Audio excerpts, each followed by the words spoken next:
কি হয়েছে তাই বল। কাল রাতে শ্যামলী লাশটা নদীর জলে ভাসিয়ে দিয়েছিলাম। আমি তো তাই বলেছিলাম, কিন্তু তা হয়েছে তা কি? লাশটা নদীর তলায় এসে উঠেছে।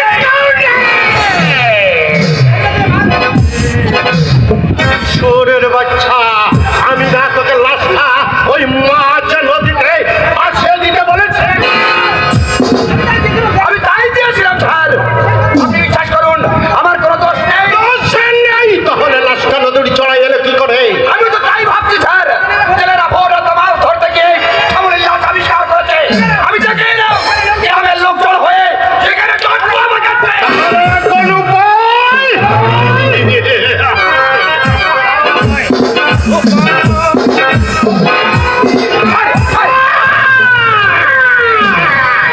উপায় একটা আমাকে খুঁজে বের করতেই হবে। স্যার স্যার, কি হলো? আমার দাদা রমেশ এদিকে আসছে, মনে হচ্ছে আপনার কাছে যাচ্ছে। দেখি, তাহলে নিশ্চয়ই জানতে পেরেছে একটু আমি করেছি। এখন কি হবে স্যার? বাইরের গেটটা বন্ধ করে দিন। না না না না না না, তাতে সুন্দর আর বাড়বে। তার চেয়ে ওকে আসতে দে। আর শোন, এদিকে আয়। বলুন স্যার। আমাদের ছেলের অভিনয় করতে হবে, বুঝলি? অভিনয়। হ্যাঁ, না না না না বাদল, আমি কিছুটাই ভাবতে পারছি না শ্যামলীর মতো একটা নিষ্পাপ মেয়েকে কিনা অকালে প্রাণ দিতে হলো। এই যে আমরা জঙ্গলে বাস করছি, মানুষের জীবনে কোনো নিরাপত্তা থাকবে না। গরু ছাগলের মতো মানুষের লাশ পড়ে থাকবে ওই ক্ষেত খামারে। না না না না না, আমি কিছুতেই হতে না পারবা। যেমন করে হোক শ্যামলীর খুনে কি আমি খুঁজে বের করবো। তাকে এমন শাস্তি দিতে হবে। শাস্তি তোমাকেও পেতে হবে বিপুল সন্ন্যাস।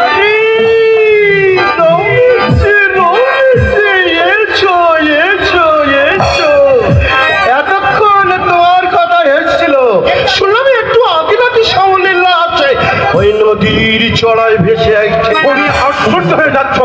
আশ্চর্য হব না? শ্যামলীর মতো মেয়ে কে তাকে আমার নৃশংসভাবে হত্যা করলো। শ্যামলী আমাকে দাদা বলতে কান, আর সেই শ্যামলী কোনদিন আমাকে দাদা বলে ডাকবে না। এ কথাটা ভাবতে খুব কষ্ট হচ্ছে রে। চলুন স্যার, আমরা একবার শেষে দেখা দেখে। হ্যাঁ, যাবো যাবো, নিশ্চয়ই যাবো। আর শুধু গেলেই হবে না, শ্যামলীর খুনিকে আমি খুঁজে বের করবো। তাকে এই সপ্তমকে আমরা মাটিতে যে বালটা সমাধি দেবো, যাতে খেয়ে কোনো শয়তান আমার অন্যায় কাজ করার সাহস না পায়। দাঁড়াও বিপুল সন্ন্যাস, আমার আশ্রয় নিয়ে নিজেকে তুমি সাধু সাজাতে পারবে না। তোমার শয়তানের মুখোশ আজ খুলে গেছে। তুমি কি বলছো রমেশ? আমি? হ্যাঁ, তুমি তুমি তুমি তুমি খুনি। তুমি আমার বোন শ্যামলীকে খুন করেছো।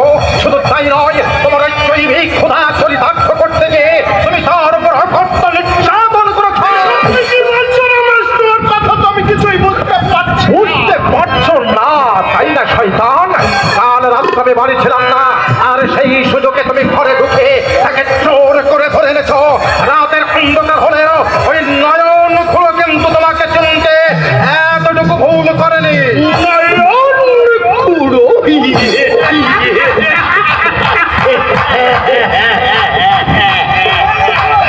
কোন নয়ন খুলোর কথা বলছো? এখনো মিথ্যে যে সত্যকে থাকার চেষ্টা করছো জানো? ভেবেছো তোমার বুদ্ধির খেলায় হাজার অপরাধ করেও তুমি এই সমাজের মাথার মনি হয়ে থাকবে, কিন্তু না, তোমার শয়তানের বুকটা আজ খুলে গেছে। এই মানুষের মধ্যে প্রমাণ করবো তুমি একটা নারীর অভিজ্ঞতা।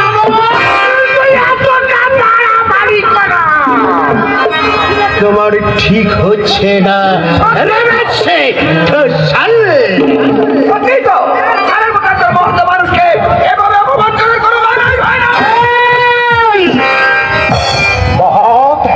কোন শয়তান, কোন মহৎের পরিচয় নিজেকে একটা কুমারী মেয়ের আশা আকাঙ্ক্ষাকে তোরা ধূলিসাৎ করে দিচ্ছিস? কোন শয়তান, কোন সুনজির বশুবতী হয়ে আমার একমাত্র বোনের সাত স্বপ্নকে তোরা কমাটিকে খুন করেছিস? হতভাগী, হতভাগী একরাশ রূপ নিয়ে এই গরিবের ঘরে জন্মগ্রহণ করেছিল। এই অপরাধ কি তোমার জিজ্ঞাসার যুবক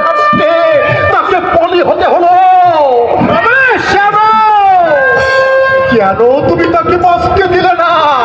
কেন তুমি দুষ্ট কীট হয়ে তাকে ধ্বংসন করলে? কেন আমার আদরের ছোট বোনটাকে আমার মুখ থেকে কেড়ে নিলে? কেন কেন কেন? জানি না, জানি না। উত্তর তোমাকে দিতে হবে বিপুল সুন্দর। উত্তর আজ আমি আদায় করে নেব। আমার বোন শ্যামলীকে তুমি ফোন করেছ, তাই তো তোমার এই বুকের তাজা রক্তদান দেওয়া পর্যন্ত আমার মৃত বোনের আত্মার তত্ত্ব হবে না। হ্যাঁ, রক্ত চাই, রক্ত, ক্ষুধিত ড্রাগনের তাজা রক্ত।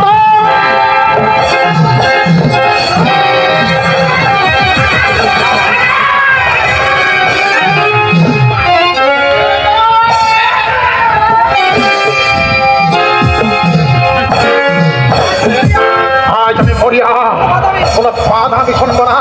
ওই শয়তানকে আমি পৃথিবীর বুকে বেঁচে থেকে সুখ ভোগ করতে দেবো না, কিছুতেই না।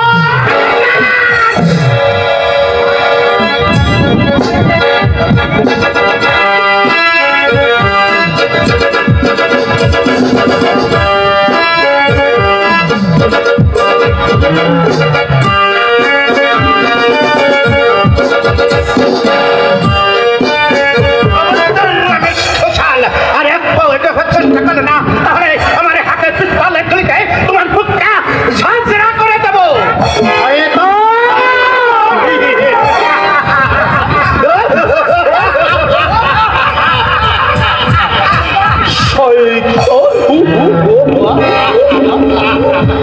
হাত তোল, হাত তোল বলছি।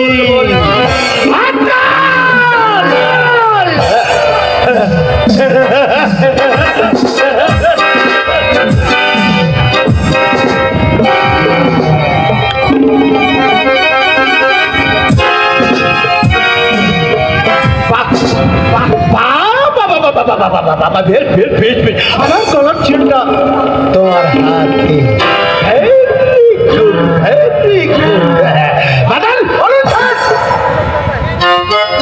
এই করোনাটা দিয়ে ওর হাত দুটো পিঠ গোড়া দেবে দেখা।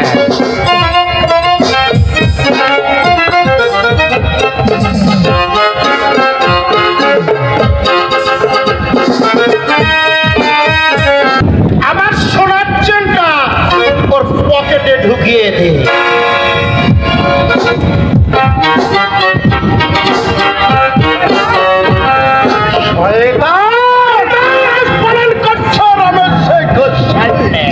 সিংহের খাঁচায় যখন তুমি প্রবেশ করেছো, শাস্তি তোমাকে পেতেই হবে।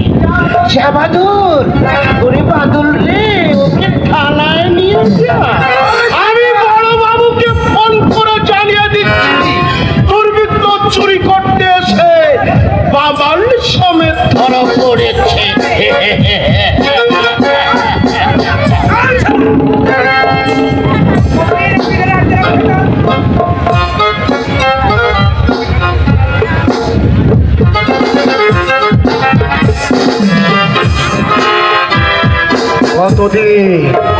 কতদিন আমাকে ছেলে আটকে রাখবে শয়তান?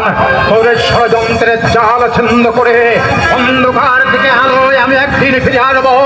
আর সেই দিন দেখবো কেমন করে পানির সমাজের উপর মাথা উঁচু করে বসতে পারবি না, পারবি না জানোয়ার, বাঁচতে পারবি না। আমার বুক ছেড়ে নেবে